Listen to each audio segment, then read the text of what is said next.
അങ്ങനെ Prashant MLA Sreelekha councillor വിഷയം താൽക്കാലികമായിട്ട് അവസാനിച്ചിട്ടുണ്ട്. താൽക്കാലികമായിട്ട് മാത്രം ഒരു 3 മാസം കഴിയുമ്പോഴത്തേക്കും അല്ലെങ്കിൽ നമ്മുടെ വരാൻ വേണ്ടി പോകുന്ന നിയമസഭാ ഇലക്ഷന് ശേഷം ഈ ഒരു വിഷയം വീണ്ടും ചർച്ചയായിട്ട് വരികയും ചെയ്യും.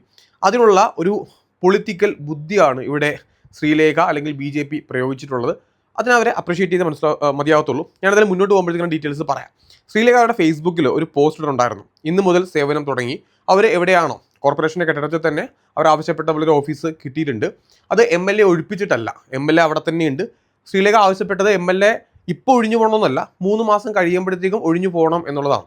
അപ്പോൾ 18 പേര് അവിടെ എത്തിയെന്നും അല്ലെങ്കിൽ ചെറിയൊരു മുറിയാണ് ഒരു ഓഫീസ് എന്ന് പറയാൻ സാധിക്കത്തില്ലെന്നൊക്കെ അവർ പറഞ്ഞിട്ടുണ്ട്. അതിൻ്റെ ഡീറ്റെയിൽസ് ഒക്കെ തന്നെ നിങ്ങൾക്ക് ഇപ്പോൾ ഫേസ്ബുക്കിൽ അവരുടെ പോസ്റ്റ് നോക്കിക്കഴിഞ്ഞാൽ കാണാം, അല്ലെങ്കിൽ ന്യൂസ് ചാനലിലൊക്കെ അത് വലിയ വാർത്തയായിട്ട് വരുന്നുണ്ട്. ഈ ഒരു ഇഷ്യൂ ഉണ്ടായി കഴിഞ്ഞപ്പോഴത്തേക്കും നമ്മൾ ഇപ്പോൾ ഇങ്ങനൊരു റിസൾട്ട് ആയപ്പോഴത്തേക്കും MLA അവിടെ നിന്ന് മാറ്റിയതും ഇല്ല, ശ്രീലേഖക്കാണെങ്കിൽ വേറൊരു സ്പേസ് അവിടെ കിട്ടുകയും ചെയ്തു. ഇപ്പോൾ നമ്മൾ ചിന്തിക്കും, അങ്ങനെയാണെങ്കിൽ എന്തിനാണ് ഇത്ര ഇഷ്യൂ ഒക്കെ ഉണ്ടായത്? ഈ ഇഷ്യൂ കൊണ്ട് ആർക്ക് ഗുണമാണ് ഉണ്ടായത്, ആർക്ക് ദോഷമാണ് ഉണ്ടായത്? ഗുണം ഉണ്ടായത് 100% BJPക്കും അതേപോലെ തന്നെ ശ്രീലേഖയ്ക്കും തന്നെയാണ്. ദോഷം ഉണ്ടായിരിക്കുന്നത് 100% MLA പ്രശാന്തിനും അല്ലാന്നുണ്ടെങ്കിൽ CPMനും തന്നെയാണ്. കാരണം നിങ്ങൾ ആലോചിച്ച് നോക്കിയാൽ മതി, ഈ ഒരു ഇഷ്യൂ ഉണ്ടാകുന്നതിന് മുന്നേ നമ്മുടെ കേരളത്തിൽ ഒരു MLAക്ക് എത്രത്തോളം ശമ്പളമുണ്ടോ അല്ലെങ്കിൽ എത്രത്തോളം അലവൻസ് കിട്ടുന്നുണ്ടോ നമ്മൾ ഭൂരിപക്ഷം ആൾക്കാർക്കും അറിയത്തില്ലായിരുന്നു. പക്ഷേ ഈ ഒരു ഇഷ്യൂ ഉണ്ടായതിനു ശേഷം പ്രശാന്ത് MLAക്ക് മാത്രമല്ല, കേരളത്തിലുള്ള എല്ലാ MLAമാർക്കും എത്ര രൂപയുടെ അലവൻസ് കിട്ടുന്നുണ്ട്, ഇവരിത് എങ്ങനെയാണ് ഉപയോഗിക്കുന്നത്, തിരുവനന്തപുരം കോർപ്പറേഷനിൽ നടന്ന തട്ടിപ്പുകൾ എന്തൊക്കെയാണെന്ന് ഏകദേശം നമുക്ക് മനസ്സിലാക്കാനായിട്ട് സാധിച്ചിട്ടുണ്ട്. മാത്രമല്ല, ഇനി വരാൻ വേണ്ടി പോകുന്ന നിയമസഭാ ഇലക്ഷന് പ്രശാന്ത് MLAയുടെ കാര്യം ഏതാണ്ട് ഒരു അവസ്ഥയിലേക്ക് എത്തിയിട്ടുമുണ്ട്. 100% ഉറപ്പിച്ച് പറയാം, അവിടെ ഒരു ത്രികോണ മത്സരം നടക്കും. പ്രശാന്ത് മത്സരിക്കും, 100% ശ്രീലേഖ മത്സരിക്കും, കോൺഗ്രസിൻ്റെ ഭാഗത്ത് നിന്ന് മുരളീധരൻ മത്സരിക്കും. അപ്പോൾ ഒരു ത്രികോണ മത്സരമാകുകയും ചെയ്യും. ഇപ്പോഴത്തെ സിറ്റിംഗ് MLA ആയിട്ടുള്ള പ്രശാന്ത് ജയിക്കാനുള്ള സാധ്യത വളരെ കുറവാണ്. എനിക്ക് തോന്നുന്നേ ഈ ശ്രീലേഖ ഉദ്ദേശിച്ചത് തന്നെ, ശ്രീലേഖ വളരെ പൊളൈറ്റ് ആയിട്ടാണ് വിളിച്ചിട്ട് പ്രശാന്തിൻ്റെ അടുത്ത് ഒഴിഞ്ഞു തരണം എന്നാവശ്യപ്പെട്ടത്. ഇപ്പോൾ ഒഴിയണ്ട, കാരണം ആ കോൾ റെക്കോർഡ് ഇതുവരെ പ്രശാന്ത് പുറത്തു വിട്ടിട്ടൊന്നുമില്ല. അതിനെപ്പറ്റി ചോദിക്കുമ്പോൾ പ്രശാന്ത് കൃത്യമായിട്ടുള്ള ഉത്തരവില്ല. ശ്രീലേഖ ഭീഷണിപ്പെടുത്തിയിട്ടില്ലെന്ന് 100% അവിടെ ഉറപ്പുമാണ്. പ്രശാന്ത് എന്താ ഉദ്ദേശിച്ചത്, ഇതൊരു രാഷ്ട്രീയ വിഷയമാക്കി മാറ്റാം, അല്ലെങ്കിൽ കഴിഞ്ഞ മേയർ ആര്യയെ പോലെ ഒരു തൻ്റെടി ആയിട്ടുള്ള അല്ലെങ്കിൽ ആർക്കും ഇഷ്ടമല്ലാത്ത ഒരു ക്യാരക്ടറായിട്ട് ശ്രീലേഖയെ തുടക്കത്തിലെ മാറ്റിയെടുക്കാം. അതാകുമ്പോൾ നിയമസഭ ഇലക്ഷനും ആ ഒരു ഹെയ്റ്റ് അവരുടെ അടുത്ത് ഉണ്ടാകും എന്നൊക്കെയാണ് പ്രശാന്ത് കരുതിയിരുന്നത്. പക്ഷേ ശ്രീലേഖ അതിനെ 100% അവരുടെ രീതിയിലേക്ക് മാറ്റുകയും പ്രശാന്തിനെ നേരിട്ട് പോയി കണ്ട് എൻ്റെ അനിയനാണെന്ന് പറഞ്ഞ് കെട്ടിപ്പിടിച്ചപ്പോഴത്തേക്കും ആ വിഷയം അവസാനിക്കുകയും അവർ വേറൊരു കെട്ടിടത്തിലേക്ക് അല്ലെങ്കിൽ വേറൊരു ഓഫീസ് എടുത്തോടെ മാറുകയും ചെയ്തു. അപ്പോൾ 3 മാസം കഴിയുമ്പോഴത്തേക്കും പ്രശാന്ത് MLA തോറ്റു പോകുമ്പോഴത്തേക്കും ഞാൻ ആ ഒരു ഓഫീസിലേക്ക് വന്നോളാം എന്നത് ഇൻഡയറക്റ്റ് ആയിട്ട് പറഞ്ഞ പോലെയാണ് ഇപ്പോഴത്തെ അവസ്ഥ എന്ന് പറയുന്നത്. ഇനി അതിശയിച്ച് പോയൊരു കാര്യമുണ്ട്, ഈ പ്രശാന്ത് MLA ഈ നമ്മുടെ അവിടുത്തെ കെട്ടിടം ഉണ്ടല്ലോ, കോർപ്പറേഷൻ്റെ കെട്ടിടത്തിന് ഒരു മാസം കൊടുക്കുന്ന വാടക എത്ര എന്നറിയാമോ? 872 രൂപ. ഇനി അലവൻസ് എത്ര കിട്ടുന്നതെന്നറിയാമോ? നിങ്ങൾ ടെലിഫോൺ അലവൻസ് ഒരു MLA കിട്ടുന്നത് മാസം 11,000 രൂപയാണ്. ഞാൻ ആലോചിച്ചു, നമ്മുടെ മൊബൈൽ റീചാർജ് ചെയ്യണമെങ്കിൽ ഇപ്പോൾ ഒരു മാസം 350 രൂപയ്ക്ക് റീചാർജ് ചെയ്ത് അൺലിമിറ്റഡ് കോൾ ഉണ്ട്. ഇനി അവിടെ എത്ര ടെലിഫോൺസ് ഉണ്ടെങ്കിലും, മൊബൈൽ ഫോണിൽ ലാൻഡ് ഫോൺ എത്ര ഉണ്ടെന്ന് പറഞ്ഞാലും, ഇനിയിപ്പോൾ PAമാരുടെ മറ്റേ റീചാർജ് കൂട്ടിയാൽ പോലും 11,000 രൂപയുടെ ആവശ്യം എന്തായാലും ഇല്ല. 15,000 രൂപയ്ക്ക് ബുക്ക് വാങ്ങിക്കാം. എടീ, ഒരു മാസം വായിക്കുന്ന ബുക്കിനൊരു ലിമിറ്റ് ഇല്ലേ? 15,000 രൂപയ്ക്കൊക്കെ എന്ത് ബുക്ക് വായിക്കാനാടാ? ഡൽഹി അലവൻസ് എക്സ്ട്രാ 1000 രൂപയുണ്ട്. ഔട്ട്സൈഡ് കേരളയാണെങ്കിൽ അത് കൂടുകയും ചെയ്യും. ഇൻഫർമേഷൻ അലവൻസ് ആയിട്ട് 4,000 രൂപയുണ്ട്. മന്ത്ലി സാലറി അറിയാമല്ലോ, 1,00,000 മുകളിലുണ്ട്. ഇനി കോൺസ്റ്റിറ്റ്യുവൻസി അലവൻസ് ആയിട്ട് 25,000 രൂപ കൊടുക്കുന്നുണ്ട്. അപ്പോൾ 25,000 രൂപയ്ക്കകത്ത് വേണമെങ്കിൽ എന്ത് ചെയ്യാം, ഒരു കെട്ടിടത്തിൻ്റെ വാടക എടുക്കാം. ഇനി വാടക വേണ്ടെന്നേ, ഇവിടെ MLA ഹോസ്റ്റലില്ലേ? ഇപ്പോൾ ശബരിനാഥ് കഴിഞ്ഞ ദിവസം മാധ്യമങ്ങളുടെ മുന്നിൽ പറഞ്ഞിട്ടുണ്ടായിരുന്നു, MLA ഹോസ്റ്റൽ തൊട്ടടുത്തില്ലേ. എന്തിനാണ് പറയുന്നത്, ഈ പ്രശാന്ത് എന്ന് പറയുന്ന MLA അയാളുടെ നിയോജക മണ്ഡലത്തിൽ തന്നെ MLA ഹോസ്റ്റലുണ്ട്. ആ MLA ഹോസ്റ്റലിൽ ഫ്രീ ആയിട്ട് നിൽക്കാം. ഇതിനു മുമ്പുള്ള MLA നമ്മുടെ മുരളീധരൻ, പുള്ളി MLA ഹോസ്റ്റലിൽ നിന്നിരുന്നത്, പുള്ളി അത് പ്രതികരിച്ചിട്ടുണ്ടല്ലോ. അപ്പോൾ MLA ഹോസ്റ്റലിൽ നിൽക്കാതെ നിയോജക മണ്ഡലത്തിൽ നിന്ന് മാറിയിട്ട് വേറൊരു സ്ഥലത്ത് പോയിട്ട് 872 രൂപ കൊടുത്ത് അവിടെ പോയി ഒരു കെട്ടിടത്തിൽ MLA നിൽക്കുന്നതിൻ്റെ ആവശ്യം എന്താണെന്ന് എനിക്ക് എപ്പോഴും മനസ്സിലായിട്ടില്ല. MLAയുടെ ഓഫീസ് അവിടെ തന്നെ വെക്കണോ? ഇതിപ്പോൾ മറ്റേ സ്വന്തം നിയോജക മണ്ഡലത്തിൽ MLA ഓഫീസ് വെക്കൂല, വേറൊരു നിയോജക മണ്ഡലത്തിൽ കൊണ്ടുപോയിട്ട് MLA ഓഫീസ് വെച്ചോളാം. അതുകൊണ്ട് പ്രത്യേകിച്ച് വലിയ ഗുണമൊന്നുമില്ല. ഇപ്പോൾ ഒരു ഉദാഹരണം ഞാൻ പറഞ്ഞു തരാം. അതായത് ഇപ്പോൾ ശാസ്തമംഗലത്താണ് കോർപ്പറേഷൻ്റെ കെട്ടിടം നിൽക്കുന്നത്. ഈ ശാസ്തമംഗലത്തെ MLA അല്ലല്ലോ, അല്ലെങ്കിൽ ശാസ്തമംഗലത്തിൻ്റെ അതിർത്തി വരുന്ന MLA അല്ലല്ലോ VK പ്രശാന്ത് എന്ന് പറയുന്നത്. VK പ്രശാന്ത് വട്ടിയൂർക്കാവ് മണ്ഡലത്തിലെ MLA ആണ്. ഓക്കെ, ഈ വട്ടിയൂർക്കാവ് MLA എന്ന് പറയുമ്പോഴത്തേക്കും അവിടെ പാളയത്ത് MLA ഹോസ്റ്റലുണ്ട്. അപ്പോൾ പാളയത്തുള്ള MLA ഹോസ്റ്റലിൽ നിന്ന് ഈ പറയപ്പെടുന്ന ശാസ്തമംഗലത്തേക്ക് വരുമ്പോഴത്തേക്കും ഒരു 3-4 കിലോമീറ്റർ ദൂരമല്ലേ ഉള്ളൂ. അപ്പോൾ ഈ MLA ഹോസ്റ്റലിൽ നിൽക്കാതെ എന്തിനാണ് ഈ 3-4 കിലോമീറ്റർ മാറിയുള്ള കോർപ്പറേഷൻ്റെ കെട്ടിടത്തിൽ തന്നെ നിന്നിട്ടുള്ളത്? അപ്പോൾ പണ്ട് മേയർ ബ്രോ ആയിരുന്ന സമയത്ത് ഈ കെട്ടിടം പണിയിപ്പിക്കുകയും പിന്നീട് വളരെ തുച്ഛമായ കാശിന് കമ്മ്യൂണിസ്റ്റ് MLA ആയതുകൊണ്ട് അതങ്ങ് കൈക്കലാക്കുകയും ചെയ്തു. അല്ലെങ്കിൽ അവിടുത്തെ കോർപ്പറേഷൻ പഴയ ആരായിക്കോട്ടെ അതങ്ങ് എഴുതി കൊടുക്കുകയും ചെയ്തു MLAക്ക്.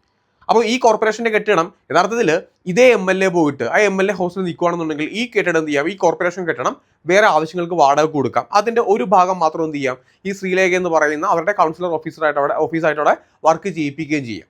ആർക്കും പ്രശ്നമില്ല. ഇവിടെ പ്രശാന്ത് MLA മനഃപൂർവ്വം, പിന്നെ മാത്രമല്ല ഇവിടെ ശ്രീലേഖ അയാളെ പേഴ്സണലി വിളിച്ച് പറഞ്ഞൊരു കാര്യം, ഒരു സൗഹൃദം കൊണ്ട് പേഴ്സണലി വിളിച്ച് പറഞ്ഞ കാര്യം ഏറ്റവും ആദ്യം മാധ്യമങ്ങളുടെ മുന്നിൽ വാർത്തയാക്കി മാറ്റിയത് പ്രശാന്താണ്. ഈ പ്രശാന്ത് കാണിച്ച വേറൊരു തിണ്ണ പരിപാടിയുണ്ട്.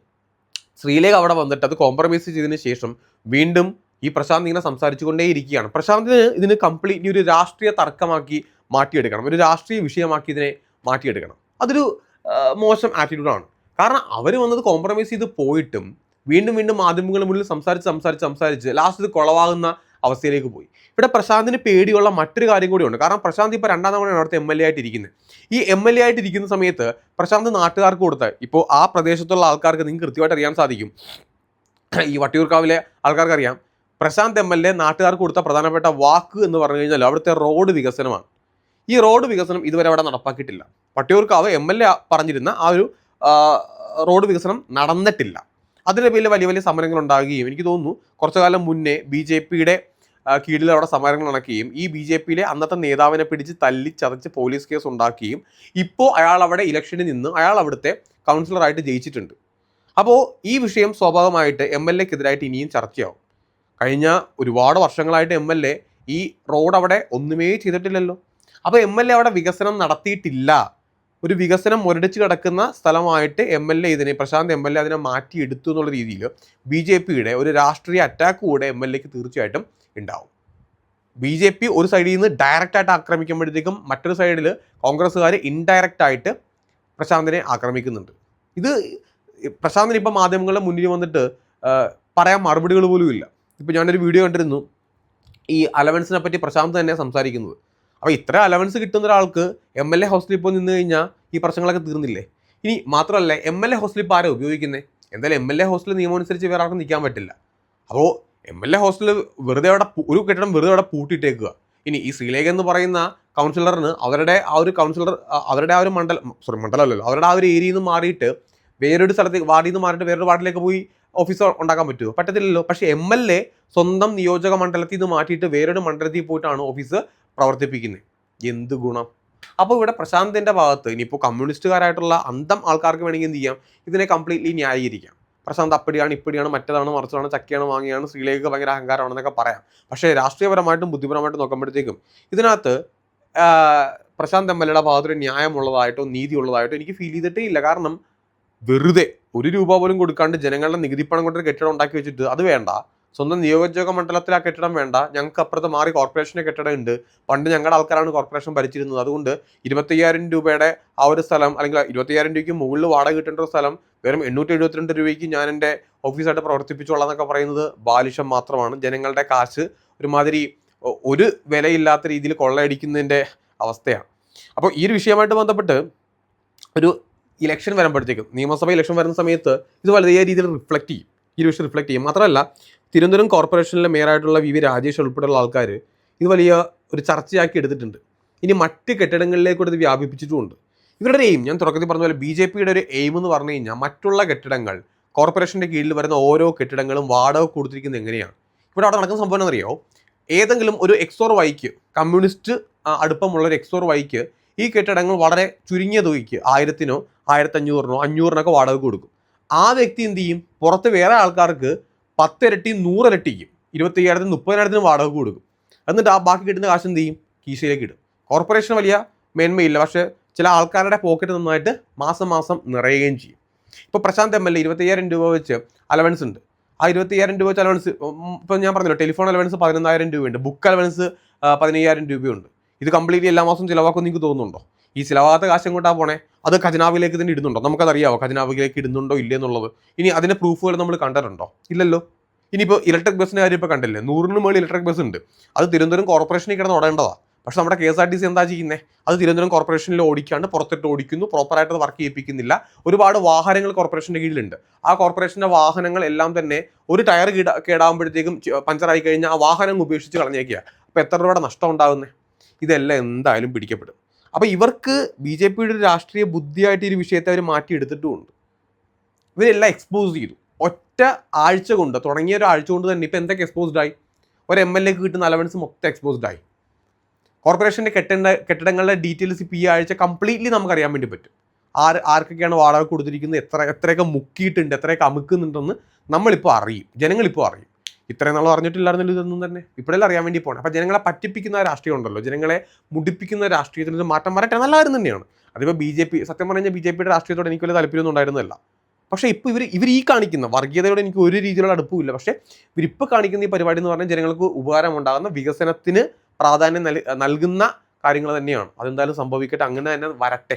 ഉടായ്പകൾ എല്ലാത്തിനെയും പിടിക്കട്ടെ. കാരണം ജനങ്ങളുടെ കാശ് മുക്കുമ്പോഴത്തേക്ക് നമുക്ക് അതിനെ ഒരു രീതിയിലും പ്രോത്സാഹിപ്പിക്കാനായിട്ട് പറ്റൂല. എനിക്ക് തീരെ പറ്റൂല. ഇനി അന്തം കുന്തും ഇല്ലാത്ത അന്തങ്ങൾ താഴത്ത് വന്നിട്ട് എന്തെങ്കിലും കമൻറ്റ് ചെയ്ത് പോവുകയാണെന്നുണ്ടെങ്കിൽ നിങ്ങൾക്കത് സമാധാനം കിട്ടുമെങ്കിൽ നിങ്ങൾ അങ്ങ് സമാധാനിച്ചോളൂ. ഓക്കെ.